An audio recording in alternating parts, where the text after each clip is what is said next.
Sir প্রথম থেকে বলেন স্যার আবার এমনি ক্যাশ মেমোরি কি input cache memory types of cache memory cash mapping technique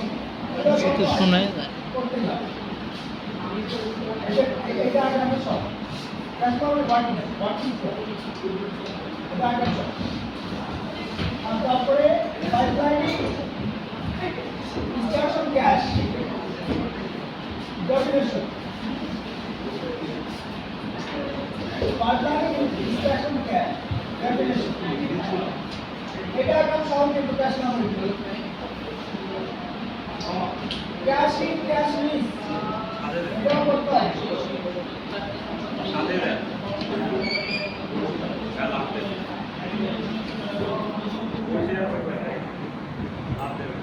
আচ্ছা তারপরে কেএলপি স্ট্রাকচার কেএলপি কি কেএলপি প্রয়োজনীয়তা ওয়ার্কিং সমস্যা কেএলপি স্ট্রাকচার বুঝছো কেএলপি স্ট্রাকচার টাইপস অফ কেএলপি স্ট্রাকচার এর ডেফিনেশন বলছে ডায়াগ্রাম সহ এরপরে কেএলপি আর ক্যাশ মেমোরি মধ্যে পার্থক্য এই আমরা বলছি এই সিনারিও দুটো কোন কোশ্চেন আছে এই সেট থেকে দুইটা কোশ্চেন আইলো স্যার আমি যেটা বলছি এরপরে মেমোরি অর্গানাইজেশনে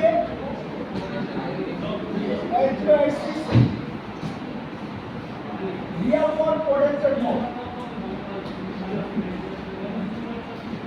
কি মেমোরি টাইপ আছে মেমোরি টাইপ এরপর 80 রিয়াল ওয়ার্ল্ড প্রোডাক্ট এটা হলো সেগমেন্টেশন টেকনিক বুঝছো এটা দুটো কোশ্চেন একটা হলো মেমোরি ম্যানেজমেন্টের সেগমেন্টেশন টেকনিক আরেকটা হচ্ছে Real world technique Real world memory management segmentation memory management Real world memory management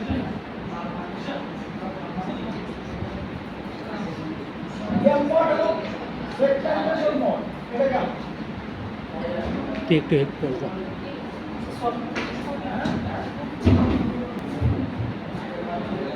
এরপর হচ্ছে এটা লাস্ট লাইন হবে এরপরে entry origin question ZC question segment register format segment register format বুঝছো এটা বলছে এটা বেসিক সেগমেন্ট কয় ধরনের আছে এটা বেসিক এটা আগে করছো এটা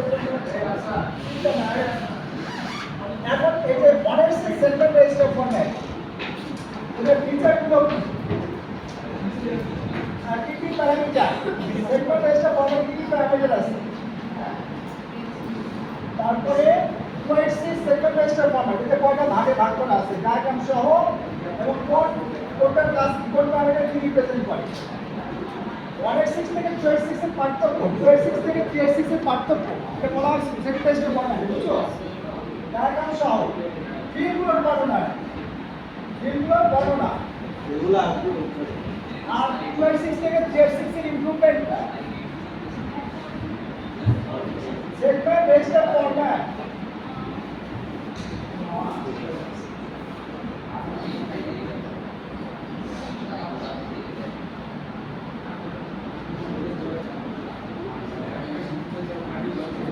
আচ্ছা ডেসক্রিপ্টর সেগমেন্ট রেজিস্টার ডেসক্রিপ্টর আচ্ছা ডেসক্রিপ্টর ফরম্যাটে আমরা করতেছি 3/6 4/6 সবগুলো দেখতে হবে এবং তাদের যে পার্থক্য ওয়ার্কিং প্রিন্সিপাল বুঝছো ওয়ার্কিং প্রিন্সিপাল সহ আচ্ছা এইটা কিন্তু সবচেয়ে বেশি important last topic global descriptor format GDTR TF GDTR এটা সবচেয়ে বেশি ইম্পর্টেন্ট সিডিটি এটা এই বর্ণনা এবং এই ডায়াগ্রাম বুঝছো এই ডায়াগ্রাম সব লাস্ট টপিকটা সবচেয়ে বেশি ইম্পর্টেন্ট তাহলে এখান থেকে আসলো 1/6 2/6 3/6 4/6 প্রত্যেকটা ডেসক্রিপ্টর ফরম্যাট এটা থেকে একটা কিছু আসবে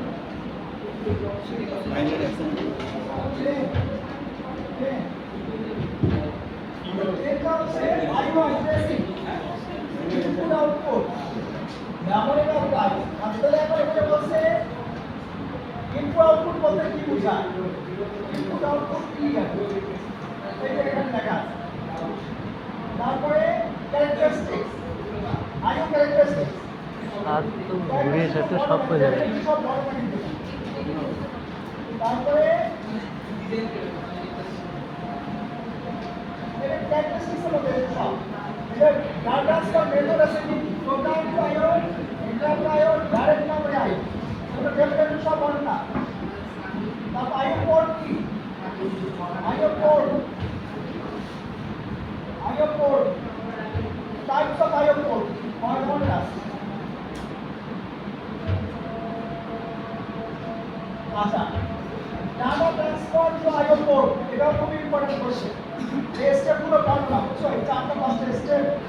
খুবই গুরুত্বপূর্ণ ডাটা ট্রান্সফার থ্রু আইও পোর্ট খুবই গুরুত্বপূর্ণ এখানে বেসিক স্টেপ লিখতে হবে এই কাজটা করবো খালি পাঁচটা লাইন লিখলে এতে জিরো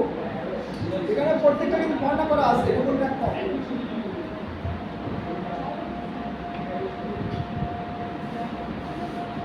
আইও অ্যাড্রেস কি বুঝছো এটা কয় ধরনের ক্লাসিফাই আইও অ্যাড্রেস যে প্রত্যেকটা প্রিভিলেজ বর্ণনা অ্যাডভান্টেজ ডিসঅ্যাডভান্টেজ এগুলো সব লিখতে হবে বুঝছো ক্যারেক্টারিস্টিক্স আইও অ্যাড্রেস আর এখানে মেমরি ম্যাপটা আইও ম্যাপটা এর পার্থক্য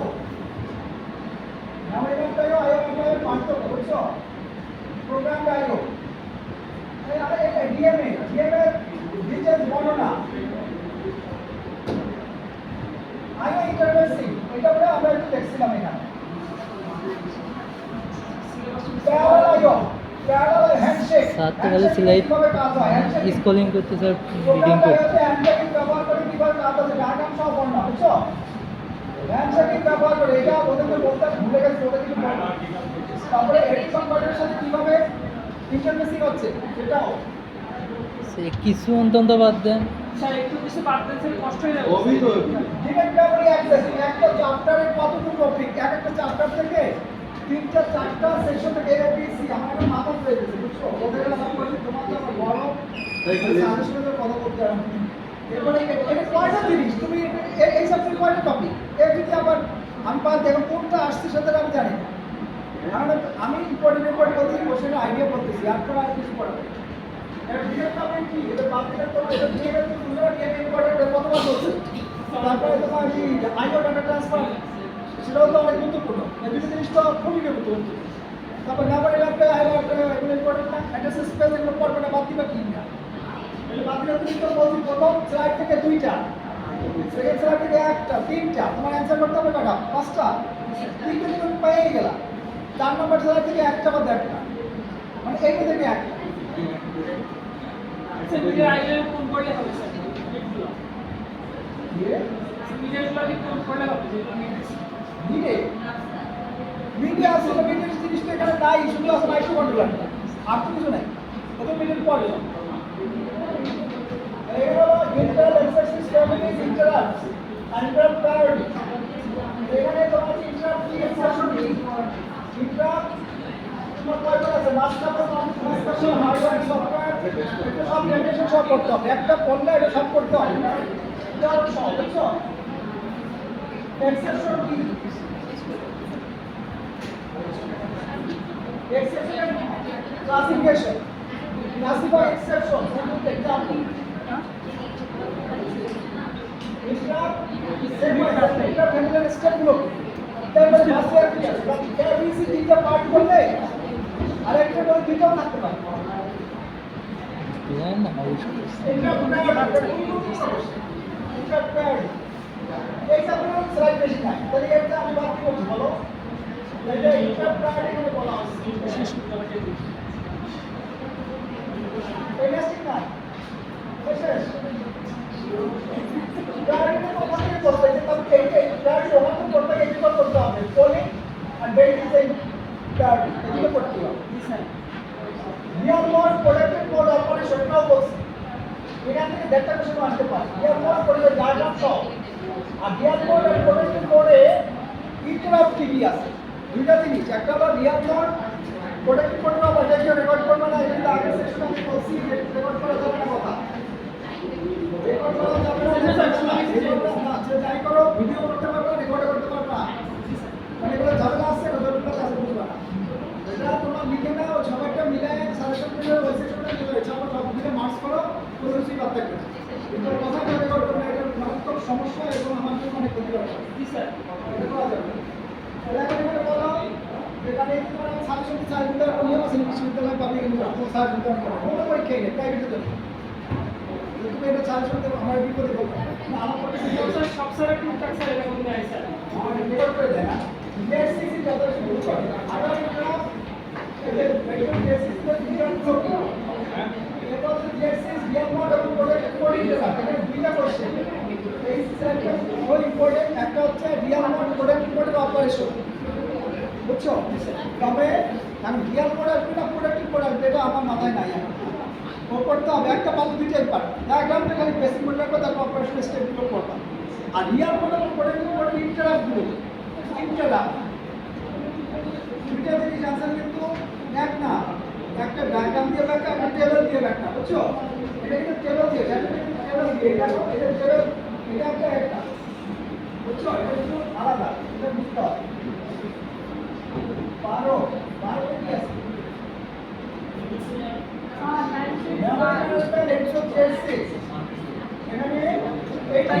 তো বাড়ি যাওয়া লাগবে না আগেরটা গেছে এক্স সিস্টেম আর এটা থ্রেড সিস্টেম নিয়ন্ত্রণ প্রোডাক্টের কোড এখানে আছে মেমরি ম্যানেজমেন্ট স্যার টেকনিক্যাল একটা পড়া লাগবে স্যার হ্যান্ডশেকিং ব্যবহার করে কিভাবে কাজ হয় স্যার 5 নম্বর পেজ পড়া লাগবে 5 নম্বর পেজ এটা তো রিয়েল প্রোডাক্টের করবে এটা একদম সহজ মেমরি ম্যানেজমেন্ট 8036 কমিটি এন্ড করবে স্যার তাহলে ডায়াগ্রাম ডায়াগ্রাম সব অর্ডার লিখতে হবে বুঝছো এরপরে হ্যান্ডশেকিং ব্যবহার করে কিভাবে কাজ করা যায় বুঝছো এটাও এখান থেকে দেখতে হবে হ্যান্ডশেকিং অপারেশন কিভাবে কাজ করে আর এরপরে থার্ড এরিয়া আছে শুধু মাইক্রোকন্ট্রোলারটার কথা ইন্টারফেস করবে এখন তুমি কোন দিকে যাবা সেটা তোমাকে সুবিধা হবে কারণ তুমি সব করবা নাকি না প্রথমে একদিন 4টা স্লাইড করবা পুরো যেহেতু তোমাকে চিন্তা করবে যে তোমার 5টা কোশ্চেন দরকার তার তো 4 নম্বর স্লাইড দেখো যারা মডারেশন করবে এরা যে কোন দিকে বাদ দিবে এটা বলা যায় প্রথম দিকে বাদ দিবে না সেটা বাদ দিবে এটা বলতে পারে বুঝছো আজ এই পাস করতে পারে এটা মাইক্রোকন্ট্রোলারটা পুরো পড়ো সে বাদ দেবে যে আর কিছু না আর যা পড়াইছি মিনিট পরে সেই সিলেবাস নিডেড শুধু মাইক্রো কন্ট্রোলার বললাম ডিটেইলস আসলে ইন্টারফেসিং এর নিড কি ইন্টারফেসিং কেন প্রয়োজন ইন্টারফেসিং কি আর ইন্টারফেসিং কিভাবে কাজ করে কি কি আইসি আছে কোন আইসি কি কাজ করে এটা ইন্টারফেসিং তো বেশি কিছু বলি না কারণ এইভাবে আলাপ করছি এই জন্য যে এটা আমাদের জানা দরকার কিন্তু আমি তো বললাম যে ইন্টারফেসিং আমি ডিটেইলস কোশ্চেন দিতে পারি না কারণ পারি না আমি কোনো কোশ্চেন আগে করে দিচ্ছি কথা কি বুঝছো জি স্যার ইন্টারফেসিং অল্প করবো অল্প মাইক্রোকন্ট্রোলারটা পুরো মাইক্রোকন্ট্রোলার ওই কিবোর্ড ডিসপ্লে আর এর আগে তুমি তাহলে সামনে ঢুকে যাও না পড়া আর ওদিকে এখন 1 নম্বর স্লাইড থেকে ভিডিও করছি যদি ওইটাতে আইসে যদি যেতে তো চান্স পাওয়া গেল এক নম্বর স্লাইড করতে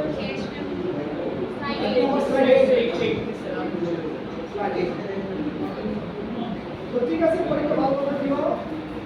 হ্যাঁ অ্যাটেন্ডেন্সটা আমি দিয়ে দিই সত্য তো পরীক্ষার জন্য না ওইটা আমি দেখাইলাম যে আমাদের এইগুলো পড়া দরকার ছিল আমি যখন প্রজেক্ট করবো হাইওয়ে ব্যবহার করি তখন ওই ডায়াগ্রামটা দেখে তোমাকে সাজাতে হবে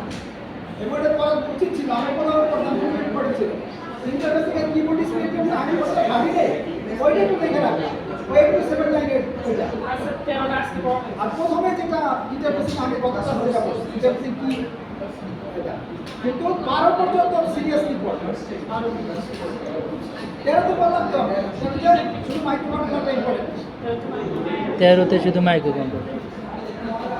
মিডিয়ার তাহলে 13 14 তো বাদই গেল প্রায় মাইক্রোকন্ট্রোলার তো ইন্টারভেল বলা তাহলে 12 পদ 8 9 10 11 12 এই পাঁচটা সিরিয়াসলি আর মাইক্রোকন্ট্রোলার তাহলেই তো স্যার হয়ে যাবে। তাহলে তো হয়ে যাবে তো পাপা শেষ পাঁচটা মিনিটে পাবাই ডায়াগ্রাম থাকলে দিতেই হবে বর্ণনা না দিলে কোনবার দিয়ে একসময়